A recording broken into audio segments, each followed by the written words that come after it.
Free Palestine স্লোগানে মুখরিত হয়েছে ঢাকার রাজপথ। হাতে পতাকা, কণ্ঠে প্রতিবাদের ধ্বনি। গাজায় অমানবিক হত্যাযজ্ঞ যেন ছুঁয়ে গেছে বাংলাদেশের মানুষের হৃদয়। ইসরায়েলি হামলার প্রতিবাদে এবং গ্লোবাল সুমুদ ফ্লোটিলা আটকের নিন্দায় বিশ্বের মতো বাংলাদেশেও উঠেছে ক্ষোভের ঝড়। রাজধানীর বিভিন্ন স্থানে নানা সংগঠন সমাবেশ ও বিক্ষোভ মিছিলের আয়োজন করে। বৃহস্পতিবার বিকেলে ফিলিস্তিনের গাজায় ইসরায়েলি বাহিনীর চলমান নৃশংস গণহত্যা ও গ্লোবাল সুমুদ ফ্লোটিলায় হামলার প্রতিবাদে বিক্ষোভ মিছিল ও সমাবেশ করেছে ইসলামী ছাত্র শিবির। সায়েন্স ল্যাব থেকে শুরু হয়ে শাহবাগে সমাবেশ করে সংগঠনটি। এ সময় বিক্ষোভ সমাবেশে বক্তারা বলেন, ইসরায়েলের আগ্রাসন মানবতার বিরুদ্ধে ঘৃণিত অপরাধ। তারা জাতিসংঘ সহ বিশ্ব শক্তিগুলোকে অবিলম্বে কার্যকর পদক্ষেপ নেওয়ার আহ্বান জানান। ফিলিস্তিনের পক্ষে কাজ করার জন্য বাংলাদেশ সহ পৃথিবীর সকল মানুষকে আহ্বান জানাচ্ছি।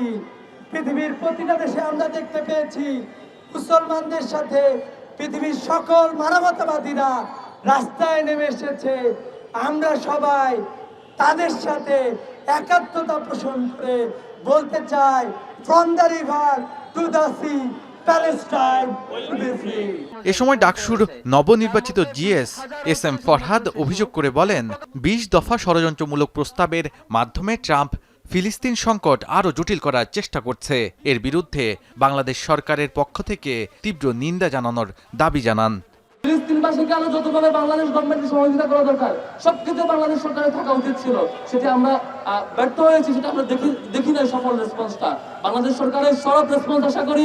এই ক্ষুদ্র সমর্থনে উৎফুল্ল না হয়ে গাজাবাসীর জন্য পার্মানেন্টলি কি করা যায় সেটার জন্য টোটাল বিশ্ববাসী এবং বাংলাদেশ সরকারকে আহ্বান জানাচ্ছে আমাদের দিক থেকে সরব রেসপন্স যেন থাকে। শিবিরের নেতারা মুসলিম বিশ্বকে অবিলম্বে ইসরায়েলের সাথে সব ধরনের কূটনৈতিক ও অর্থনৈতিক সম্পর্ক ছিন্ন করা এবং তাদের পণ্য বয়কটের আহ্বান জানান। অবশ্যই জাতিসংঘকে নিতে হবে। এর আগে শাহবাগ মোড়ে একই দাবিতে মানববন্ধন ও সমাবেশ করে community for freedom and justice. এ সময় ফিলিস্তিনের সহায়তা পৌঁছাতে বাংলাদেশ সরকারকে জোরালো পদক্ষেপ নেওয়ার কথা জানান তারা।